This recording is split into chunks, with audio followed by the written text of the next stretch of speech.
Hi everybody, in this video I will give a brief introduction to genetic algorithm, GA, and two parts are included in this video. The first one is what is genetic algorithm. In this part I'll give some basic principles about the genetic algorithm. And in the second part I'll give a simple example to illustrate how genetic algorithm works in a real problem. So, what is genetic algorithm? Its basic idea are from Darwin's theory, the survival of the fittest.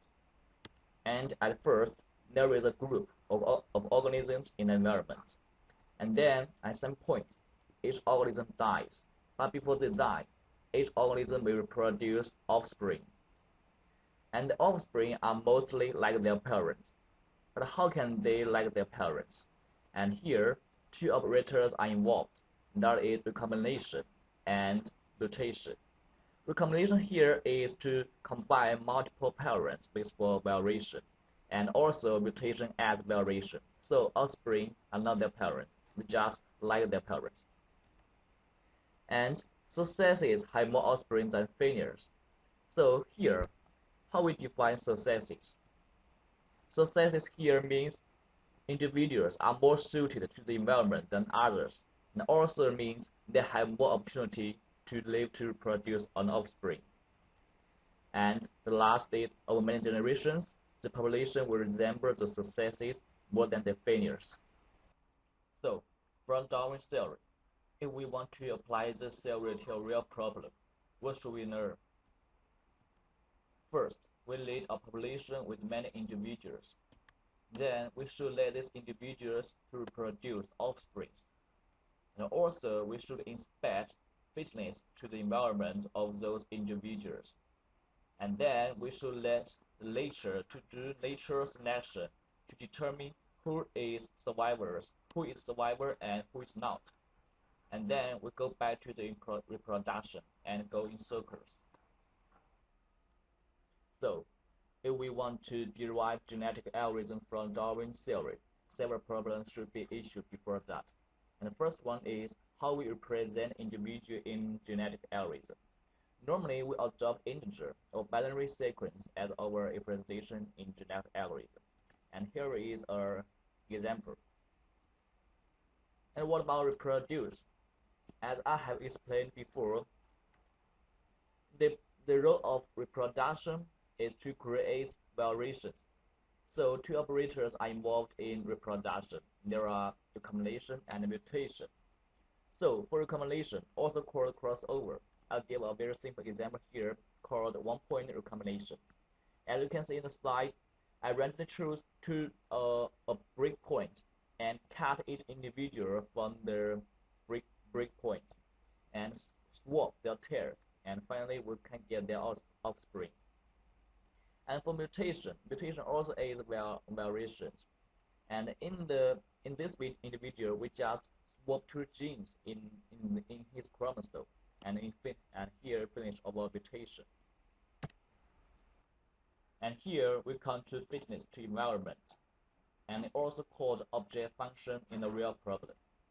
Normally, we have an object function in a real problem. So fitness here means the value of object function based on each individual. And what about nature selection? This is based on fitness proportionate. Individuals with higher fitness have more opportunity to produce than those with lower fitness. Normally, selection probability based on fitness will be calculated to tell these differences. So, we can summarize those procedures with a general scheme. And at first, we have a population. And then, based on their fitness, we do parent selection. And parents, they can reproduce offspring with recombination and mutation involved. And here, we got offspring. And we'll calculate their fitness based on object function. And also, we let the nature do survival selection, and we can get next generation.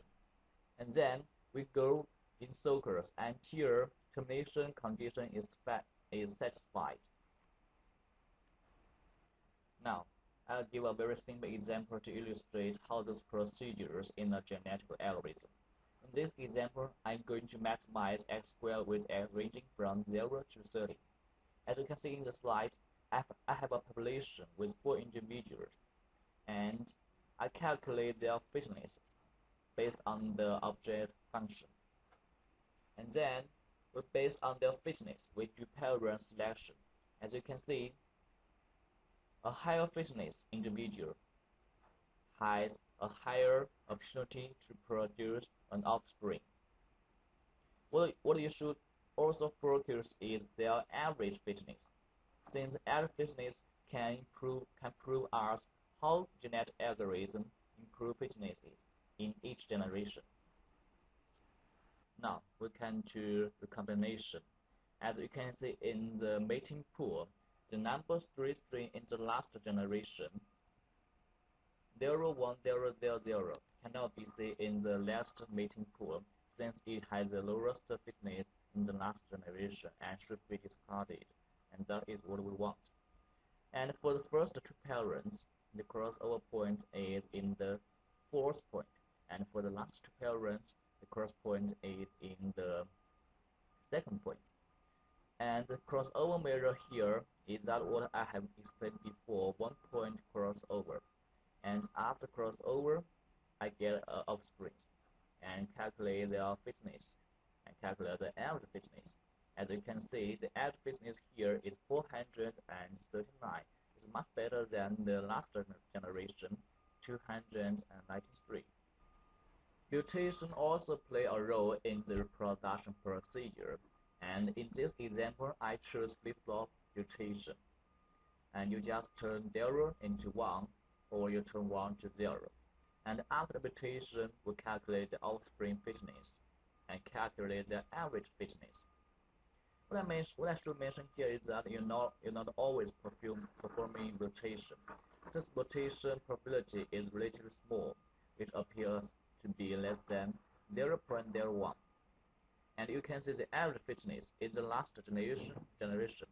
The average fitness is 293. And after accumulation, we can do 439, and after mutation, we can do 588.5, and also the mass fitness is also increasing.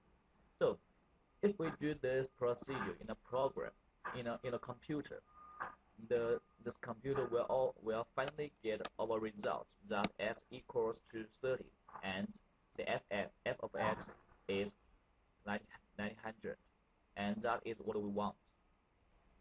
So, my presentation ends here, and hopefully you can get a broad understanding of genetic algorithms.